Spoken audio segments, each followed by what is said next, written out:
Ļoti svarīgs samits šobrīd notiek Pekinā starp Amerikas Savienotajām valstīm un KKP.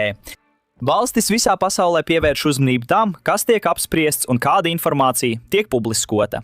Taču ir viena valsts, kas par šo samitu uztraucas vairāk nekā jebkura cita, un tā ir Irāna. Redziet, bez Ķīnas palīdzības Irānas ekonomika nepastāvētu. Ķīna pērk visvairāk naftas, aptuveni 90% no Irānas naftas, tādējādi uzturot brūkošo ekonomiku virs ūdens. Un kara laikā, kad viņu ekonomika sabrūk ātrāk nekā jebkad agrāk, Irāna nevar atļauties zaudēt Ķīnu. Tāpēc esmu pārliecināts, ka viņi bija šokēti, kad šorīt ieraudzīju šo paziņojumu. Paskatieties! Prezidents Trumps un Ķīnas līderis Xi Jinpings vienojās, ka Hormuza šaurumam jāpaliek brīvam ūdensceļam un Irāņiem nevajadzētu būt iespējai iekasēt maksu par kuģošanas ceļu izmantošanu. Tas ir saskaņā ar Baltānam kopsavilkumu, kas tika publiskots pēc abu līderu tikšanās. Pekīna izrādīja interesi palielināt ASV naftas iepirkumus, lai samazinātu Ķīnas atkarību no naftas, kas tiek transportēta caur šo ūdensceļu, konkrētāk caur šaurumu. Ir svarīgi norādīt, ka Ķīna ir pārliecinoši lielākais Irānas naftas pircējs, un par to mēs bieži runājam. Viņi iegādājas aptuveni 90% no visas naftas, kas nāk no Irānas.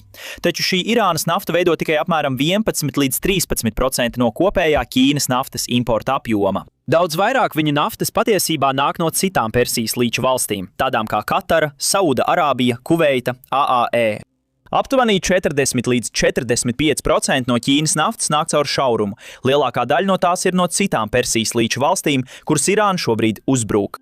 Un turklāt, tā kā Irāna ir slēgusi Hormuza šaurumu, Ķīna vairs nevar saņemt naftu kā parasti, kā tas bija agrāk caur Hormuza šaurumu. Tātad Ķīnai patiesībā ir ekonomiski interese, lai Hormuza šaurums atkal būtu atvērts un nebūtu Irānas kontrolē vai kāda veida Irānas nodevu sistēmā, ko viņi piemēro katram kuģim un tankerim, kas iebrauc un izbrauc no šauruma. Tāpēc ir loģiski, ka Ķīna šajā jautājumā piekrīt Savienotajām valstīm. To apstiprināja arī valsts sekretārs Marco Rubio. Paklausieties! Viņš teica, ka tas bija svarīgi, jo Ķīnas puse norādīja, ka viņi neatbalsta Hormuza šauruma militarizāciju un neatbalsta nodevu sistēmu. Un tāda ir arī mūsu nostāja. Tagad šeit ir vēl viens smieklīgs stāsts, un tas attiecas uz Marco Rubio pašu. Redziet, pret Rubio Ķīna ir noteikusi sankcijas divas dažādas reizes. Pirmo reizi tas notika 2020. gadā, kad viņš kritizēja KKP attieksmi pret musulmaņiem Sindzjanā, bet otro reizi vēlāk, kad viņš kritizēja KKP cilvēktiesību pārkāpumus un, protams, viņu represijas Hongkongā. Šo sankciju dēļam faktiski tika aizliegts apmeklēt Ķīnu, taču šobrīd viņš patiesībā atrodas Ķīnā kopā ar ASV delegāciju, apmeklējot šo augsta līmeņa samitu. Kā tas ir iespējams? Jo sankcijas nav atceltas pat līdz šai dienai. Ķīna izmantoja viltību, viņi uzrakstīja viņa vārdu citādi. Marko vārdu ķīniešu rakstzīmēs var uzrakstīt divos dažādos veidos. Abi izrunājas vienādi, taču rakstība atšķiras. Tātad tas Marko rakstības veids, ko viņi izmantoja vispirms. Un tagad, kad viņš apmeklē Ķīnu, viņi izmanto citu rakstību, būtībā apgalvojot, ka sankcijas uz viņu neatiecas, jo viņa vārds tagad ir cits. Vienkārši mazs, unikāls, smieklīgs fakts, ko vēlējos padalīties, bet tagad atgriezīsimies pie mūsu tēmas. Prezidents Trumps arī pastāstīja, ka viņš runāja ar Ķīnas prezidentu Xi par Irānu, un Xi Jinpings arī dotu priekšroku tam, lai tiktu panākt kāda vienošanās, kurā Irāna netiktu pie kodolieročiem. Paklausieties! Prezidents Xi vēlētos redzēt, ka tiek panākta vienošanās. Viņš vēlētos, lai tiek panākta vienošanās. Un viņš patiešām piedāvāja, viņš teica, ja es varu kaut kā palīdzēt, es vēlētos palīdzēt. Viņš to tiešām teica. Jā? Viņš to tiešām teica. Un paskaties, jebkurš, kurš pērk tik daudz naftas, acīm redzot, ar viņu ir kaut kādās attiecībās. Bet viņš teica, es labprāt jebkādā veidā palīdzētu. Viņš vēlētos redzēt Hormuza šaurumu atvērtu. Viņš teica, ja es jebkādā veidā varētu palīdzēt, es labprāt palīdzētu. Tagad es pieņemu, ka apmaiņā pret to Ķīnai bija dažas prasības attiecībā uz Taivānu, bet pirms mēs pie tā nonākam, ļaujiet man parādīt jums dažas citas lietas, kas līdz šim notikušas samitā. Pekinā jau ir izcēlušās divas kautiņas starp preses pārstāvjiem un Ķīnas apsardzi. Lūk fragments no viena no tiem. Kas ar viņiem nav kārtībā? Viņi var aiziet, ja grib. Mēs neesam atsevišķi, igetā. Vienkārši atkāpieties viens no otra nedaudz tālāk, nedaudz atpakaļ. Vai tu vēlies parādīt?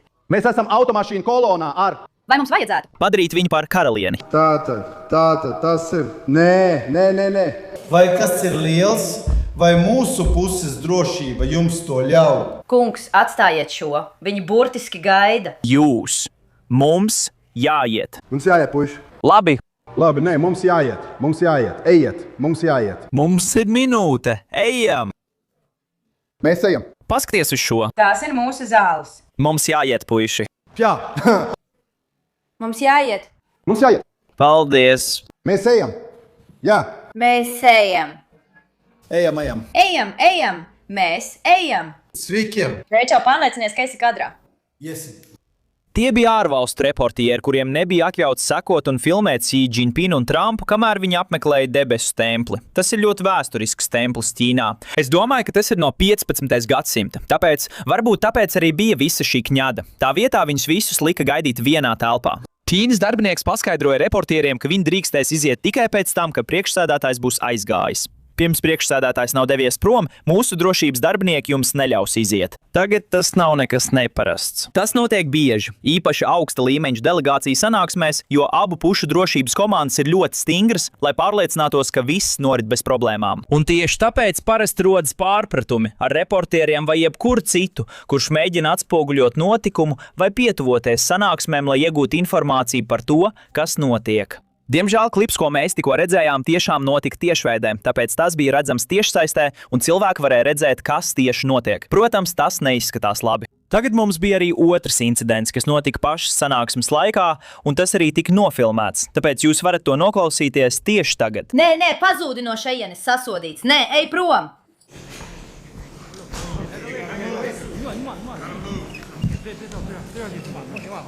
Lūdzu, uzlieciet austiņas sinhronajai tulkošanai. Paldies!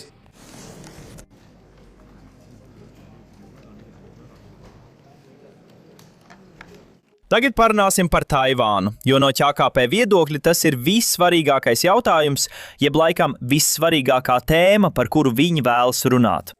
Pirms mēs iedziļināmies visās detaļās, lūdzu nospiediet patīk un abonējiet mūsu kanālu zemāk. Tas mums tiešām palīdz, īpaši, kad apskatām ziņas par Ķīnu YouTube platformā.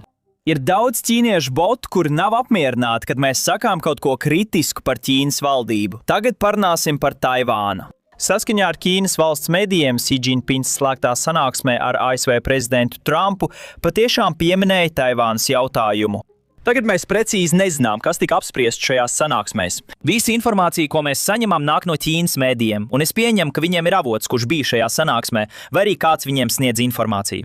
Bet ir svarīgi to paturēt prātā, jo informācija, ko mēs saņemsim, visticamāk būs kaut kādā veidā tendencioza. Jebkāda informācija, ko Ķīnas valdība vēlas nodot sabiedrībai, ir tā informācija, ko viņi sniegs Ķīnas valsts medijiem. Tā ir tā informācija, par kuru mēs uzzinām. Tāpēc tas ir kaut kas, kas mums jāņem vērā. Jo šī nav, piemēram, sanāksmes protokola publiskošana vai kas tam līdzīgs. Tiek izplatīta ļoti konkrēta informācija. Tāpēc mums uz to jāraugās ar zinām piesardzību. Taču saskaņā ar šo ziņo Ķīnas līderis Xi Jinpings ceturtdien savas tikšanās laikā ar Trumpu aktualizēja Taivānas jautājumu. Šī raksturoja Taivānu kā vissvarīgāko jautājumu ASV un Ķīnas attiecībās, brīdinot, ka tas, kā šis jautājums tiks risināts, noteiks, vai abu valstu attiecības saglabāsies stabils vai pārvērtīsies konfrontācijā. Viņš sacīja, ka, ja jautājums tiks risināts pareizi, ASV un Ķīnas attiecības varēs saglabāties stabilas. Ja jautājums tiks risināts nepareizi, tas var novest pie sadursmēm vai pat konflikta, ievirzot attiecības bīstamā gultnē. Xi Jinpings arī uzsvēra sanāksmē, ka Taivānas neatkarība būtībā nav savienojama ar mieru Taivānas šaurumā, raksturojot stabilitāti reģionā kā abu Pekinas un Vašingtonas kopīgu interesi. Ķīnas valsts mediju ziņojumā nav teikts, kā Trumps un Amerikas Savienotās valstis reaģēja uz šo paziņojumu. Tajā minēts tikai tas, ko pats Xi Jinpings ir teicis. No ASV puses nav bijuši nekādi publiski komentāri, oficiāli komentāri saistībā ar Taivānas jautājumu par to, kas tika apspriests, ko ASV apņēmās darīt, ko ASV uzskatīja par nepieņemamu. Tas nozīmē, ka mums nav nekādas informācijas. Tagad bija daži interesanti punkti. Pirmais bija tas brīdis, kad prezidents Trumps stāvēja ārpus tempļa kopā ar Ķīnas prezidentu Xi Jinpingu, un žurnālisti sāka kliegt jautājumus. Viņš atbildēja uz dažiem jautājumiem, kurus žurnālisti kliedza, bet pilnībā ignorēja jebkādus jautājumus, kas saistīti ar Taivānu. Vienkārši paskatieties šo klipu, tas ir ļoti īss. Kā norit sarunas, kungs? Lieliski. Vai jūs par to runājāt? Lieliska vieta. Neticami. Ķīna ir skaista. Viņi saka, ka jūs esat jauki. Vai jūs runājāt par Taivānu ar prezidentu?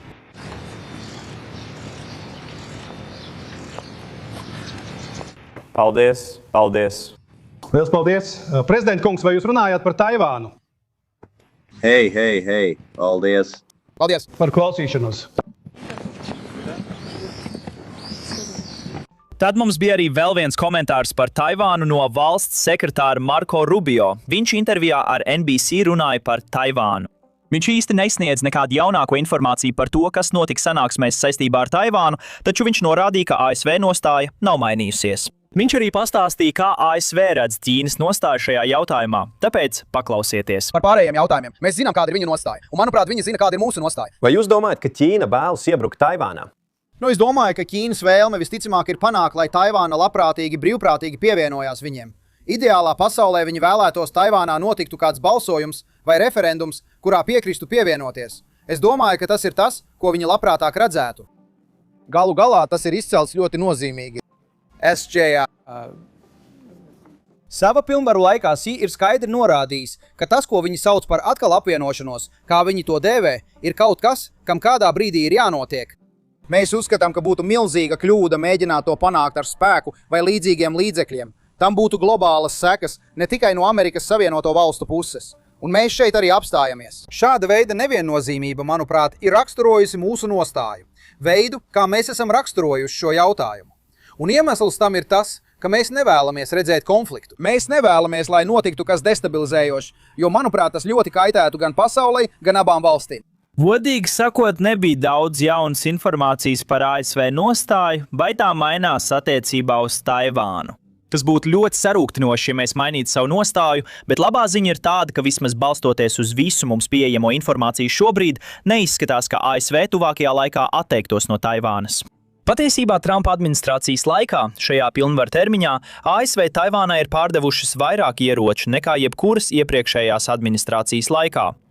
Tā noteikti ir laba ziņa, taču līdzīgi kā Irāna, arī Taivāna ļoti rūpīgi sako līdz tam, kas notiek Pekinā, jo viņiem tas nozīmē ļoti daudz. Jebkura jauna informācija, jebkādas izmaiņas nostājā varētu būtiski ietekmēt to, kā Taivāna gatavojas nākotnē.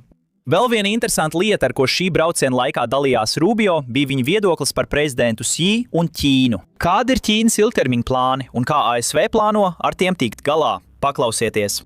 Kāds ir tavs viedoklis par prezidentu Xi? Es domāju, tu esi lasījis, ka viņu ekonomika piedzīvo grūtības, tu esi lasījis, ka viņš ir izolēts. Tu esi lasījis, ka gan Putins, gan prezidents Xi ir diezgan paranoiski. Kāds ir tavs viedoklis raugoties uz prezidentu Xi no malas pirms šīs tikšanās? Jā, es domāju, ka mans viedoklis ir tāds, kāds tas ir bijis jau kādu laiku, proti Ķīnai ir savs plāns, viņi skaidri uzskata, ka viņi kļūs par pasaules spēcīgāko valsti, viņi apsteigs Amerikas Savienotās valstis, un viņiem ir plāns, kā to izdarīt. Un viņi īsteno šo plānu, un es viņus par to nevainoju. Ja es būtu Ķīnas valdības vietā, man būtu tāds pats plāns. Mēs savukārt uz to neskatāmies tādā veidā, un mēs nevēlamies neko redzēt. Mēs nemēģinām ierobežot Ķīnu, bet viņu izaugsme nedrīkst notikt uz mūsu rēķina. Viņu izaugsme nedrīkst notikt uz mūsu lejupslīdes rēķina. Tātad šeit ir joma, kur mums vienkārši būs atšķirīgi viedokļi. Bet man šķiet, ka viņi un Ķīnas valdība ir pārliecināti par sevi. Viņiem ir plāns, un viņi cenšas šo plānu īstenot, kas ir normāli. Es to saprotu no nacionālās valsts skatpunkta, bet, kad šis plāns ir pretrunā ar Amerikas Savienoto Valstu nacionālajām interesēm, mums ir jārīkojās tā, kā ir pareizi Amerikas Savienotajām valstīm. Un tas tiks apspriests šajā braucienā. Bet vēl svarīgāk, tas būs šīs attiecības raksturojošs elements ilgu laiku. Ļoti diplomātiska valoda, kas zināmā mērā ir saprotama. Jūs dodaties uz Ķīnu uz šo lielo samitu. Protams, jūs nevēlaties izteikt paziņojumu, kas sāsinātu situāciju vai radītu papildus spriedzi. Interesanti ir arī tas, ko saka Ķīna. Viņi būtībā saka to pašu. Ķīnas amatpersonas saka to pašu. Būtībā sakot, hei, mēs konkurējam ar Amerikas Savienotajām valstīm, bet mēs neesam ienaidnieki. ASV un Ķīna nav ienaidnieki. Paklausieties. Šis ir paziņojums no augsta Ķīnas militārā amatpersonas. Vai jūs domājat, ka spriedze starp ASV un Ķīnu pieaug vai mazinās? Tas ir labs pamatjautājums. Es uzskatu, ka neskatoties uz visādām apsūdzībām, 21. gadsimtā mums patiesībā ir vieglāk dzīvot nekā 20. gadsimtā, jo to raksturoja sava veida ideoloģiska sāncensība. Jā, 21. gadsimtā mēs sacenšamies. pat jūsu termins. Mēs sacenšamies starptautiskajā sistēmā. Jā, mēs neesam jūsu ienaidnieki, un jūs mūs vislabāk raksturojat kā konkurentus. Tātad konkurenti var pastāvēt vienā sistēmā. Un es uzskatu, ka tā kā pasaule saskarās ar tik daudzām pārmaiņām, ne tikai klimata pārmaiņām, bet arī, piemēram, ar aģentisko mākslīgo intelektu, vai ne? Tāpēc mūsu abu valstu interesēs ir uzņemties vadību. Es nedomāju G2, bet gan to, ka mums jāuzņemās vadība, lai padarītu šo pasauli vismaz dzīvojamu. Protams, šis samits ir svarīgs daudzos dažādos veidos, un vēl ir atlicis viena diena, tāpēc mēs jūs turpināsim informēt. Taču šobrīd pats svarīgākais, kam pievērst uzmanību, ir šīs ANO rezolūcija, kur līdzsponsorē Amerikas Savienotās valstis un Bahreina aicina uz startautisku atbalstu šaurumu atvēršanai. 112 valstis ir līdzsponsorējuši šo rezolūciju. Tiek gaidīts, ka balsojums par to notiks cerams šīs nedēļas beigās vai varbūt nākamnedēļ. Precīzi mēs vēl nezinām. Taču ANO ir organizācija, kurā ir 193 valstis, un 112 valstis jau piekrīt šai rezolūcijai atvērt Hormuza šaurumu jebkādā iespējamā veidā. Divas valstis, kurām ir svarīgi pievērst uzmanību, protams, ir Krievija un Ķīna. Manuprāt, Krievija visticamāk uzliks veto vai balsos pret šo. Labākais scenārijs būtu, ja Krievija varbūt atturētos, bet pat tas ir maz ticams. Mums vēl jāredz, kā Ķīna reaģēs uz šo rezolūciju. Paziņojumi, kas nāk no Ķīnas, sakot, ka viņi vēlas Hormuza šaurumu, protams, nav nekas, bet tiem ir ļoti maz nozīme. Bet ja Ķīna izmanto savu balsi, lai atbalstītu šo rezolūciju ANO balsojumā, tas nozīmē daudz vairāk nekā jebkas, ko Ķīna var pateikt. Un tas arī sūta signālu Irānai, ka viņiem ir jāuzsāk miera sarunas, jo viņu terorisms noskaņo daudzas valstis pret Irānas valdību. Un to pats Marko Rubio publiski pateica tikai vakar, sakot to, ja Ķīna patiešām vēlas nosodīt to, ko Irāna dara Hormuza šaurumā, viņiem būs iespēja to izdarīt. Kad šī rezolūcija nonāks balsošanai ANO, Ķīna varēs izmantot šo iespēju, lai nobalsotu par šo rezolūciju. Paklausieties!